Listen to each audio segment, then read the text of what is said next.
Is Rita Yo, and I am the Programs Coordinator and Summer Camp Director at the Claggett Center, Route 85 from Frederick. And right now we are hiring senior counselors for our 2020 season. And I said just before I started this, I'll give first the information that I'd give any other year, what this role and what the responsibilities and everything else look like in a regular year, because we are currently planning in hopes that we will have a full season of summer camp. Like everything else in the world right now, we are waiting and changing our plans day by day. We're recruiting and hiring counselors for our full summer season, which is 7 weeks of camp and 10 days of staff training, which begin on June 10th. We run week-long residential camps by age group primarily, and then we break into a few specialty camps. Our camp for high schoolers, which is the last week of June, and then going from there, our adventure camp, which is for grades 4 through 8 who want a little bit more of an outdoors experience, an overnight backpacking trip, day-long trips rather than short several-hour trips for boating and hiking and biking. Our camp for middle schoolers, exactly what it sounds like. Camp for elementary schoolers, exactly what it sounds like. Partner with other organizations and offer some specialty programming of our own. From mid-July, we have a partnership with the Sutton Scholars Program, which is based out of Baltimore. And that's an academic enrichment program for high schoolers. That program actually runs all summer on a day basis in Baltimore. And so they and their teachers come out for about 3 days, and our counselors facilitate some team building and outdoor activities for that group, which is high school age. And that camp has actually been running for about 40 years, which is almost as long as the Claggett Center has been open for a camp. And it's a different experience than the rest of the summer working with youth, but a really rewarding and wonderful one.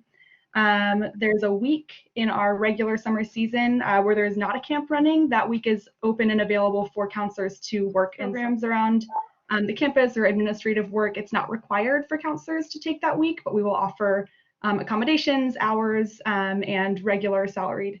That's the week of August 9th through 14th, and it's called Camp Spirit Song. 8 who are affected by a loved one's opioid addiction. For most of them, that's their parents or a parent.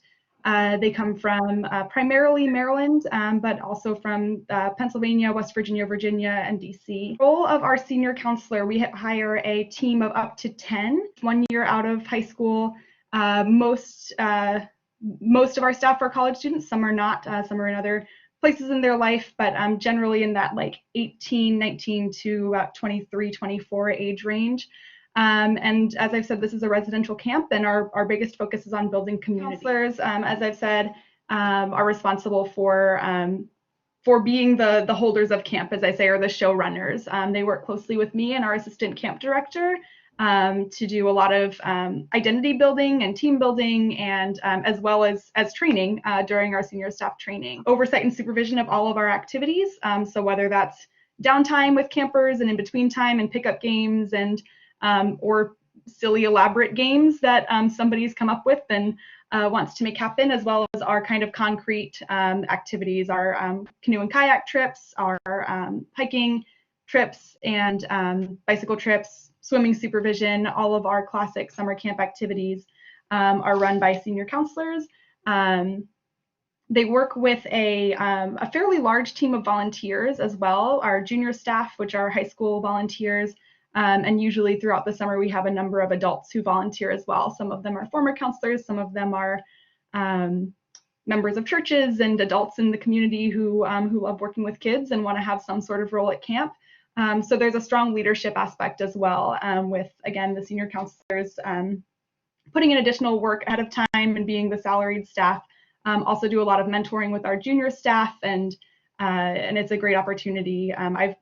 I went through this program as well. I was a counselor at this particular camp for several years, and in addition to the skills learning, again, those trips that we run and the classroom management, as it's often called, even though many of us have not gone on to be teachers, some of us have, but that kind of group leadership and child development and all the other assorted emotional skills of working with young people of various ages. There's also a lot of learning that goes on about being a leader in general and a member of a team. Um, the Claggett Center is affiliated with the Episcopal Church and the Episcopal Diocese of Maryland. It is a religious camp. We like to say we're open to staff members of all backgrounds and all levels of familiarity with the Episcopal tradition, but that's something that folks should know going in. There's not a requirement to sign a particular faith statement, or there's never a time when folks will be asked. So folks might be invited to share something that's relevant to their own spirituality or faith life. They won't be asked to, participate in any particular ceremony that makes them uncomfortable, but there's a comfort level that it's helpful for staff to have in talking about their own spirituality and being honest. Counselors are also responsible for leading our small groups by the day. So our worship and prayer sessions are led by chaplains who are either members of the Episcopal clergy or lay people in the Episcopal Church who have a background specifically in Christian formation and leading that kind of experience for young people on an age-appropriate basis. And then counselors lead our small group sessions where campers are invited to respond to that. That's covered in training. And again, some of our staff are, as we say in the Episcopal Church, cradle Episcopalians. They've grown up knowing all of our songs and all of our particular prayers and things, and could talk about that all day. Some of them have no familiarity with the Episcopal Church. Some of them have familiarity with other denominations. And we really, we work hard to make Claggett a place where everyone's invited into exploration of their own spirituality, and where our counselors feel comfortable, first and foremost, leading that invitation for campers, kind of whatever the counselor's background is. Base salary is $350 per week. That is prorated for the 10 days of staff training, and there are additional, I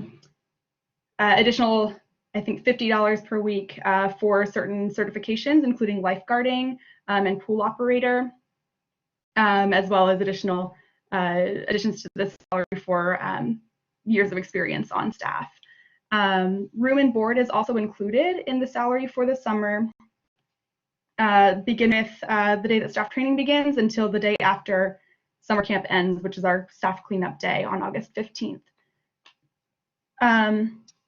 Which leads me into, I think, where our uncertainty and contingency plans start to begin with COVID-19.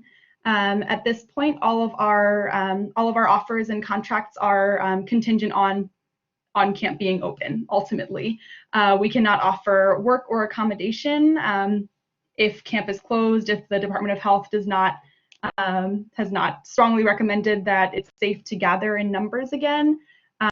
But from any point after that, we've started, as I said, developing plans for different dates at which we could potentially open, if it's safe to open later in the summer at different points, or if it's safe to gather again at any point, but there are restrictions on numbers, only groups of 25, 50, etc. And we're hopeful and excited to move forward, even if the restrictions are as small as 25. Our program would look very different, but we're willing to make some changes and think on our feet as we do. And contracts would begin at the time that camp opened in that case. Similarly, on the other face of this, if we and everywhere else are given the go-ahead to open, and then there's a second outbreak or a reason that we should need to close early, if recommendations change, again, that would be the termination of contracts and offers of accommodation. So I know this is for Hood College students especially, so you're familiar with the Frederick area. Some of you might be local, some of you might not be, and be looking at ways to get back into this area this summer. If you are, we can and do offer accommodation, including on time off, because this is a residential camp. Residence on site is required while campers are on site, because a large part of this job is supervising children, including while they're sleeping. But during time off, so during allotted break time during a day, and on weekends, counselors are free to be elsewhere in the area as well. I would love to take any questions from the team gathered here.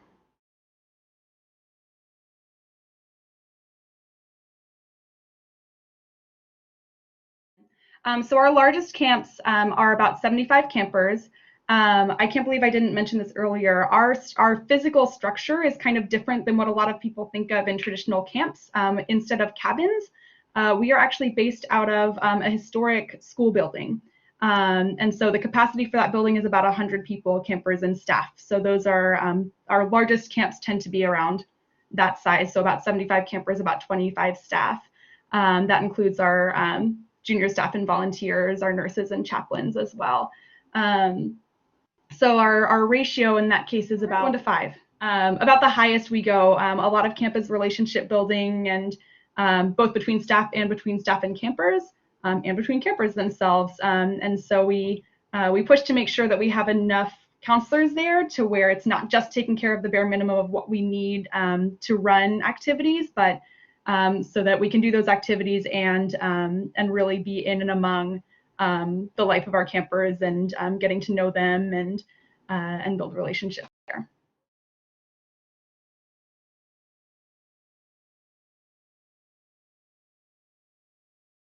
I would say across the board, this can be almost anything, but we often draw a lot of interest from folks who are considering either teaching or youth work in some capacity. Occasionally, folks who are thinking about lay or ordained ministry, but not as many as you might think.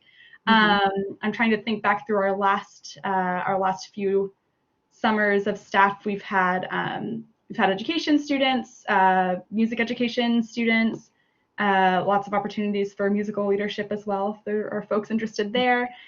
We've had some folks interested in the medical field, whether that's like doctor or tech or nurse or anywhere there. Again, opportunities to see a day in the life of a child and their physical needs.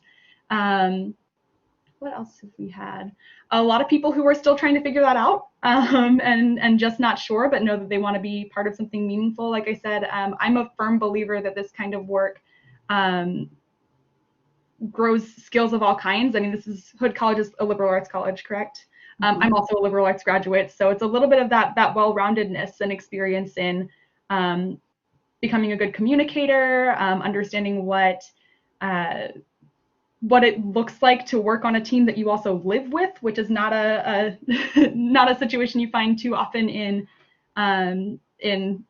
the real world, quote unquote, but certainly grows interpersonal skills and understanding and communication. And we're in the world of summer camp, we're relatively small with those, even with our camps that are at capacity, compared to there are places where they're running camps of 300 to 500 kids at a time. And the advantage of that is, while we have to be a really tight ship and, there's not really room for a weak link in our chain, there's also a lot of room for the program to become really tailored to the gifts that our counselors bring. So we have an opportunity during every camp for kind of like a grab bag workshop time where counselors or guests are welcome to lead 1 to 3 hours on something of their choice, and we've seen some really neat stuff based on people's different interests and academic pursuits and things there.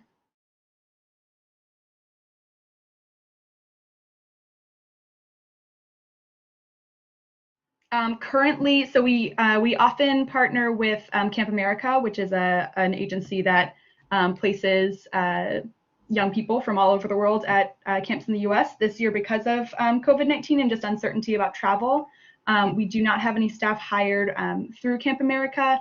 So I'm certainly open to hiring folks who are not U.S. citizens. We just need to look with our HR department as far as any additional paperwork or requirements that we need to be aware of there.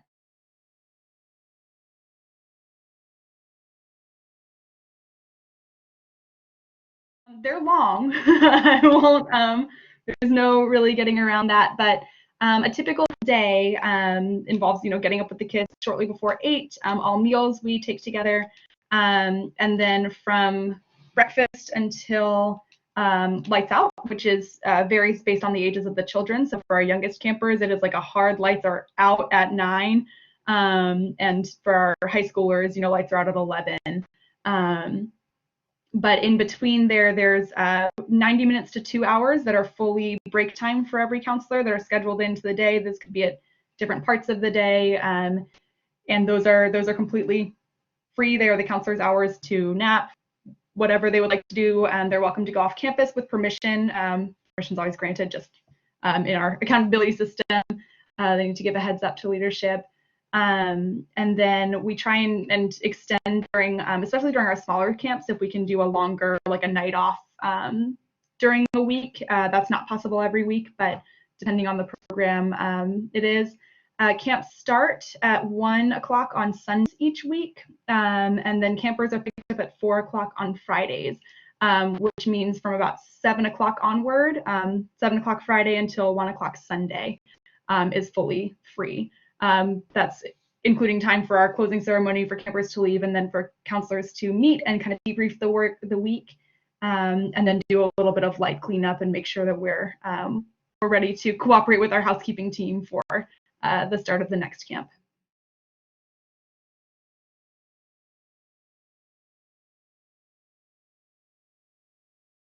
We have not done that in the past, but it's something I'm very open to, and I have colleagues that I've been speaking with that. Ultimately that depends on the college and the college's requirements for what that would look like. But again, with our small team, because we do have a little more flexibility, if there's an area of camp life that somebody is interested in as far as a career goes, and I'm more than willing to work with a career department or an academic department to see if we can develop an internship that would specifically give them a little extra or a focused experience in that area, and to count that as an internship.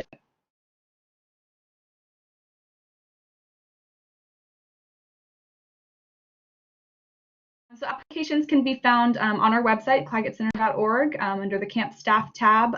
That's a PDF. Currently, we don't have a fully online version of that, but it can be submitted by email. And then I would follow up to schedule a phone interview, which is about half an hour, and then make offers from there. References are required with that application of non-family, either employers or academic reference.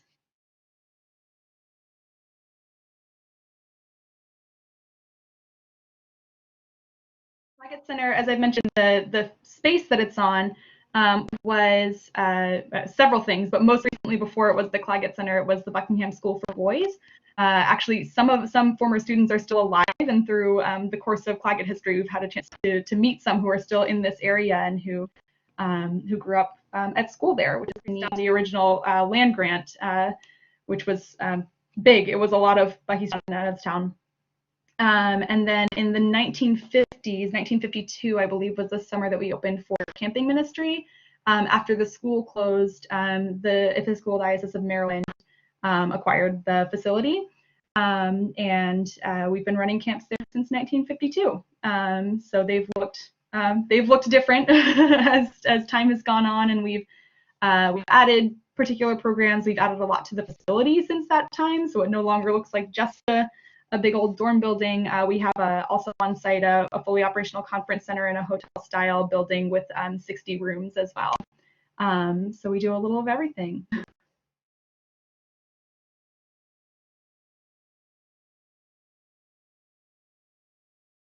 I think that's interesting to point out, because one of the things that again makes camp special is that bringing, kind of mixing of everyone's experiences. So it's always richer for having folks who are brand new to either this camp or brand new to the whole idea of summer camp, have become some of our most successful counselors.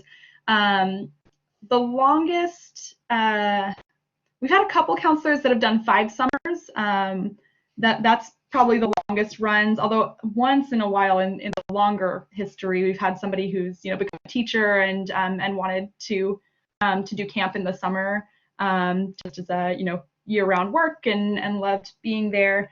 But generally, senior counselors, 1 to 3 years would be that experience. Some of our junior counselors, when they age out of high school, want to become senior counselors. Some of them hear about it from a friend, some of them hear it from church, some of them just stumble upon us and what we're doing. So, like I said, it's we're better for the variety that we have in both ways. We're also very much enriched by folks who have been there year after year and kind of have the ropes down pat as well. But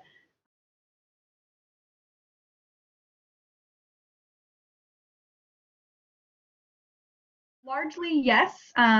Probably the most common way that campers find us is through Episcopal churches in the Diocese of Maryland and the Diocese of Washington. Actually, we serve as well. So that's all counties on the western shore of Maryland and the District of Columbia.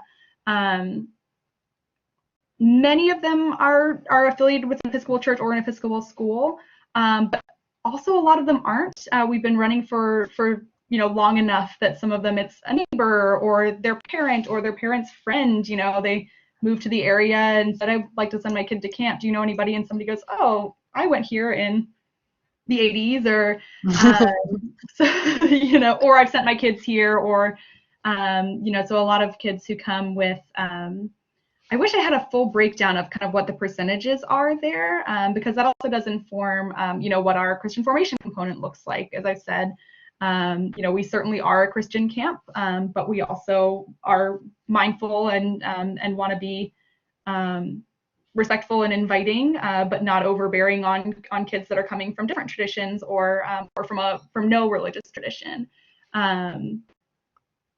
If I had to guess, I would say it's probably about a 70-30 to 60-40 kids who come through Episcopal churches and kids who come via other avenues.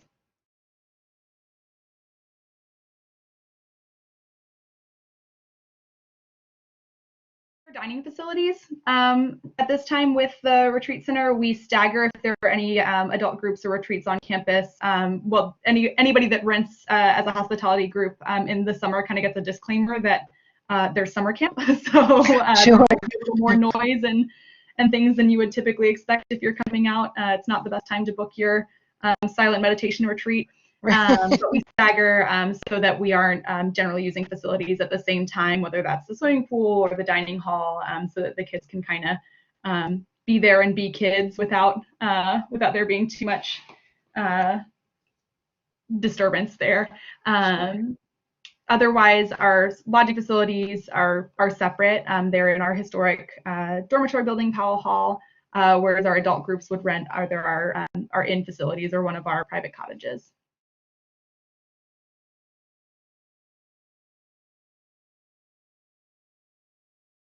My office phone number will work to reach me at home as well, so I will send you that as well. That'll ring straight to my my cell phone during office hours, so I can be reached easily by phone or email.